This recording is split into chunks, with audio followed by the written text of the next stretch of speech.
Recording in progress. Hello everyone. दो video मैंने upload कर चुका है एरे के बारे में। और आज मैं और ज़्यादा शॉर्ट करके एरे के बारे में बताऊंगा। नॉर्मली जैसे कि व्हाट इज एरे, एरे क्या है। तो एरे जो है वो डेटा स्ट्रक्चर है। और array is a data structure. उसे हम लोग यूज़ करते हैं। क्यों यूज़ करते हैं? क्योंकि हम लोग नहीं चाहते कि मल्टीपल वेरिएबल, ठीक है, मल्टीपल वेरिएबल को हम लोग डिक्लेयर करें। ये सारे वेरिएबल जो है ये सेम वेरिएबल है, ठीक है। और ये वेरिएबल जो है सेम वेरिएबल है। ये वेरिएबल इंटीजर है और ये वेरिएबल स्ट्रिंग है, ठीक है।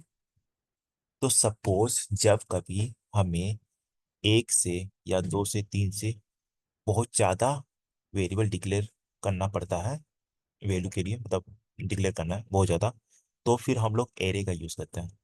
अगर तीन चार पाँच छः इस तरह, तीन चार पाँच इस तरह डिक्लेयर करना है, ठीक है, अलग अलग पर्पज से, तो हम लोग इस तरह डिक्लेयर कर देते हैं। बट हमें बहुत ज़्यादा डिक्लेयर करना है, तो इस तरह लिखना कॉम्प्लेक्स हो जाएगा, तो इसको हम लोग शॉर्ट वे में लिखते हैं। कैसे? यहाँ पर हम लोग डेटा टाइप देते हैं। इंट जो है वो डेटा टाइप है, ठीक है। कैसा डेटा टाइप है ये? पहले हमें डेटा टाइप बताना है, ठीक है। जैसे सपोज यहाँ पर 6 है, तो सपोज करो 100 है, ठीक है, 100 नंबर है।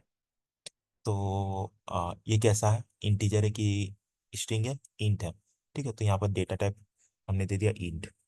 और ये स्क्वायर ब्रैकेट, ठीक है। और ये एरे का इंडिकेशन करते, एरे का वो इंडिकेट कर रहा है इंट स्क्वायर ब्रैकेट। यहाँ पर कुछ भी नेम दे सकते हैं, ठीक है। इक्वल टू कर्ली ब्रैकेट और टू, और इस तरह नंबर को लिख देना है, कोमा दे देके। कोमा से हम लोग सेपरेट कर रहे हैं। बट अब सपोज करो हमें एरे ऑफ स्ट्रिंग लिखना है, ठीक है। हम नहीं चाहते कि हमारे पास बहुत सारा नाम है, और बहुत सारा नाम है तो सबको सबको नाम देना होगा, निकनेम ये सब, ठीक है, और लिखना भी पड़ेगा।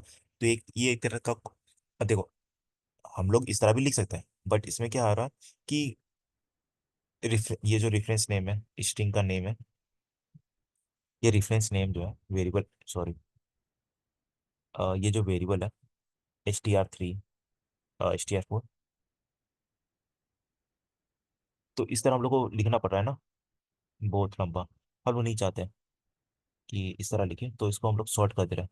तो ये सब, ये जो वैल्यू है वो र- रवि, राम, गोलू, श्याम, हरि, ये क्या है? ये वैल्यू है। कैसा वैल्यू है? ये स्ट्रिंग है। तो हमने ये स्ट्रिंग लिख दिया, और ये ब्रैकेट, स्क्वायर ब्रैकेट, ठीक है। और यहाँ पर str एरे कुछ भी लिख सकते हैं, हम मैंने ये लिखा है। और इक्वल टू, और फिर वही जिस तरह इंटीजर का लिखा था, ठीक है, कर्ली ब्रैकेट। और हम लोग यहाँ पर रवि लिख सकते हैं, रवि, और फिर कोमा देख के राज, और उसी तरह लिख सकते हैं, ठीक है। तो ये जो है ये एरे ऑफ स्ट्रिंग हो गया, एरे ऑफ इंटीजर हो गया, ये एरे ऑफ स्ट्रिंग हो गया, ठीक है। बस इतना ही ध्यान देना। अगर अगर जैसे मुझे ही समझना कि क्या है एरे। तो ये एरे क्या है? ये क्या है? ये एरे ही है। ये एरे ऑफ इंटीजर है। एरे में मतलब इंटीजर आता है, एरे में स्ट्रिंग आता है, ठीक है। तो ये क्या है? एरे ऑफ इंटीजर है, और ये एरे ऑफ स्ट्रिंग है। तो अगर हम लोग बोले कि, अगर हम लोग सोचे कि एरे क्या है, तो लोग क्या बोलते हैं? एरे जो है वो डेटा डेटा स्ट्रक्चर है, ठीक है। एरे जो है वो डेटा स्ट्रक्चर है। तो हम लोग यूज़ क्यों करते हैं? हम लोग इसको यूज़ करते हैं ताकि ये जो मल्टीपल वैल्यूज है, ठीक है, ये जो मल्टीपल वैल्यूज है उसको हम लोग स्टोर कर सकें। कहाँ स्टोर कर रहे हैं? कहाँ स्टोर कर रहे हैं? सिंगल वेरिएबल में। सो मल्टीपल वैल्यूज को हम लोग स्टोर कर सकें इन अ सिंगल वेरिएबल। ये वेरिएबल है, ये एक ही वेरिएबल है ना। यहाँ पर पहले हम लोग छह वेरिएबल, 6 वेरिएबल लिख रहे थे, str1, str2, ये ठीक है, 6 लिख रहे थे। अभी हम लोग सिर्फ एक ही वेरिएबल में सारे वैल्यू को रख रहे हैं, तो इसको हम लोग एरे कहते हैं, ठीक है। और ये एरे ऑफ स्ट्रिंग तुम कर लो, या एरे ऑफ, ये एरे ऑफ स्ट्रिंग और ये एरे ऑफ इंटीजर हो गया। देखो, मल्टीपल वैल्यूज को हम लोग स्टोर कर रहे हैं सिंगल वेरिएबल में, तो इसको हम लोग एरे कहते हैं। अब कैसा वैल्यू हम लोग ले रहे हैं, ये इंटीजर टाइप है, तो ये एरे ऑफ इंटीजर हो गया। फिर हम लोग यहाँ पर फिर हो गया, जैसे कि मल्टीपल वैल्यूज को हम लोग स्टोर कर रहे हैं। कहाँ स्टोर कर रहे हैं, एक सिंगल वेरिएबल में। यहाँ पर वो 6 वेरिएबल है, 6 वेरिएबल में 6 वैल्यू। यहाँ पर हम लोग एक ही वेरिएबल में 6 वैल्यू को स्टोर कर रहे हैं। तो ये भी एरे हो गया, लेकिन ये किस तरह का वैल्यू स्टोर कर रहा है, ये स्ट्रिंग कर रहा है, तो ये एरे ऑफ स्ट्रिंग हो गया। ठीक है। इंटरव्यू में पूछा कि एरे क्या है, तो बताना है एरे जो है वो डेटा स्ट्रक्चर है, और इसको हम लोग यूज करते हैं मल्टीपल वैल्यूज को स्टोर करने के लिए। कहाँ स्टोर करते हैं, सिंगल वेरिएबल। ठीक है। एंड इसका कुछ पॉइंट है। पॉइंट ऐसा है कि एरे जो है, एक बार एरे हम लोग एक बार हम लोग ये जो एरे क्रिएट कर दिए, ठीक है, एरे ऑफ स्ट्रिंग और या एरे ऑफ इंटीजर, तो उसके बाद इसका साइज जो है, साइज जैसे कि साइज का मतलब ये हो गया कि कितना नंबर है। जैसे कि एरे ऑफ इंटीजर का साइज क्या है, तो हम लोग ऐसे गिनेंगे, दो हो गया, एक हो गया, दो, तीन, चार, पाँच, छ। तो ये एरे ऑफ इंटीजर का साइज क्या है, 6 है। तो इसको बात मतलब 6 है ना, तो हम लोग इसको 4 नहीं कर सकते। मान लो सपोज डिलीट कर दिया कोई एक नंबर, तो 4 हो गया, या 8 कर दिया है, तो 7 हो गया। तो इस तरह नहीं कर सकते। जो होगा, मतलब 8 और, मतलब 8 और रिमूव नहीं कर सकते। इसका जो साइज है वो हमेशा 5 ही रहेगा। तो एक ऐसा हो जाता है, एरे साइज इज फिक्स्ड।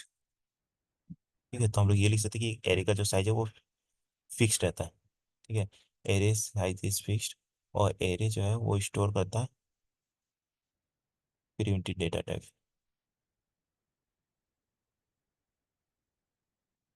फिर एरे जो है वो एरे जो है एरे जो है वो एरे स्टोर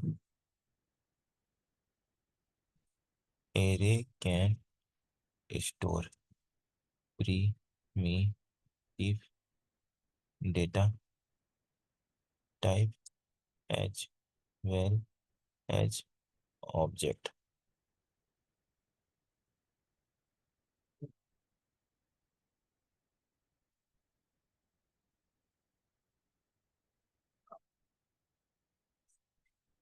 ठीक है, तो एरे का जो साइज है वो फिक्स्ड है।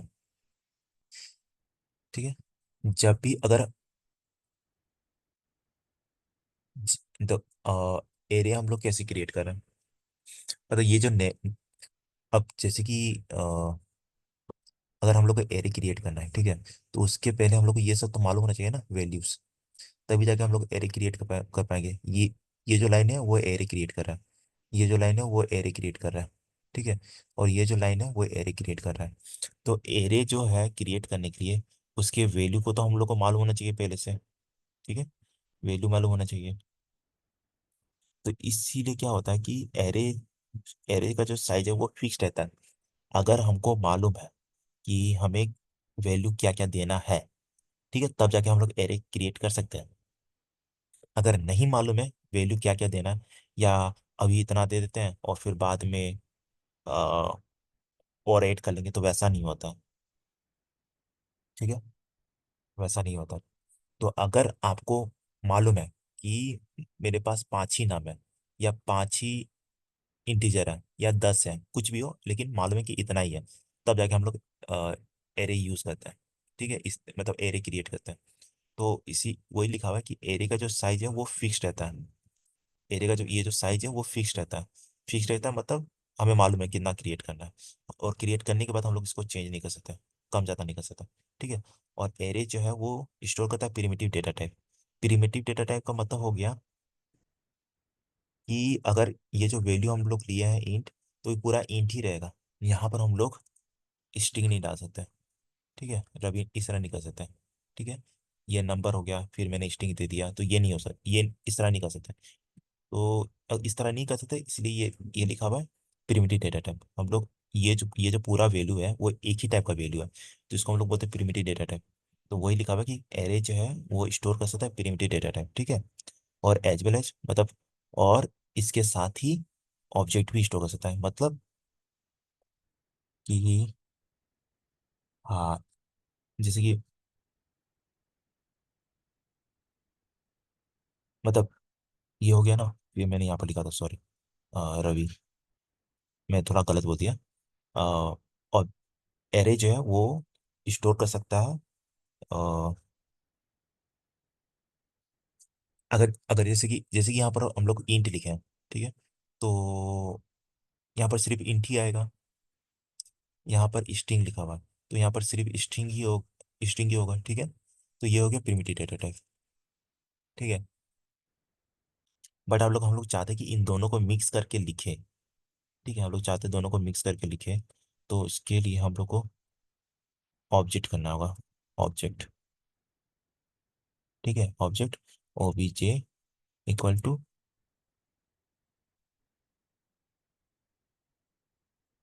1 हो गया कोमा, और हमें सिर्फ ये रवि लिख रहा हूँ, ठीक है, रवि। तो इस तरह करना होगा। देखो, तो एरे जो है वो दोनों दोनों तरह का वैल्यू ले सकता है। अगर एरे को सपोज इंटीजर ही लेना है तो वो ले सकता है, स्ट्रिंग ही लेना है पूरा तो वो स्ट्रिंग ले सकता है। तो ये हो गया प्रिमिटिव डेटा टाइप। तो बोला एरे जो वो स्टोर कर सकता है प्रिमिटिव डेटा टाइप, ठीक है, और साथ में ऑब्जेक्ट स्टोर कर सकता है एज वेल एज ऑब्जेक्ट, ठीक है। तो ऑब्जेक्ट, ये ऑब्जेक्ट हो गया। अगर इंटीजर और स्ट्रिंग दोनों को मिलाकर हम लोग को वैल्यू सेव कराना है, स्टोर कराना है, तो फिर हम लोग को लिखना होगा ऑब्जेक्ट, ठीक है, ऑब्जेक्ट, और ये स्क्वायर ब्रैकेट, और ये रेफरेंस नेम और कर्ली ब्रैकेट, और फिर 1 लिखना है, फिर कॉमा देके रवि लिख दो, इस तरह। तो ये हो गया, ठीक। और मैं रिपीट करता रहा हूँ, एरे क्या है, डेटा स्ट्रक्चर है, यूज किया जाता है, क्यों यूज किया जाता है, ताकि मल्टीपल वैल्यूज को एक सिंगल वेरिएबल में स्टोर कर सकें, ठीक। ये हो गया। तो किस तरह का वैल्यू हम लोग स्टोर कर सकते हैं एरे में, प्रिमिटिव डेटा टाइप, मतलब कोई भी वैल्यू हो, स्ट्रिंग हो, एरे हो, सॉरी स्ट्रिंग हो, इंटीजर हो, कोई भी डेटा टाइप हो, मतलब एक ही टाइप का होना चाहिए। स्ट्रिंग, स्ट्रिंग है तो स्ट्रिंग, इंटीजर तो इंटीजर। ये भी इस तरह, एरे जो है वो इस तरह भी स्टोर कर सकता है, और दोनों को मिक्स करके भी, ठीक है। तो वो ऑब्जेक्ट लिखा हुआ है, array can store primitive data type, मतलब एक तरह का डेटा स्टोर कर सकता है, as well as object. Object का मतलब ये बोल रहा है कि दोनों को मिला के भी हम लोग स्टोर कर सकते हैं, तो वो बोल रहा है ऑब्जेक्ट, ठीक है। और ये बोल रहा है कि एक बार जब हम लोग 5% का नाम लिख दे रहे हैं, तो फिर 5% के बाद हम लोग लास्ट में, अरे कोई छूट गया तो उसको भी ऐड कर लेते हैं, तो उस तरह नहीं होगा। या अरे या गलती से ये पर्सन ऐड हो गया तो इसको निकाल देते हैं, ऐसा नहीं होता है। हो गया तो हो गया, अब 5 ही रहेगा हमेशा, हमेशा के लिए 5 ही रहेगा। तो वही लिखा हुआ है, एरे का जो साइज है, array size is fixed. Array जो है स्टोर कर सकता है प्रीमिटिव और एज वेल एज ऑब्जेक्ट। बस इतना याद रखना है, फिर बाद में इसको मैं और भी बताता हूँ, ठीक है। Thank you.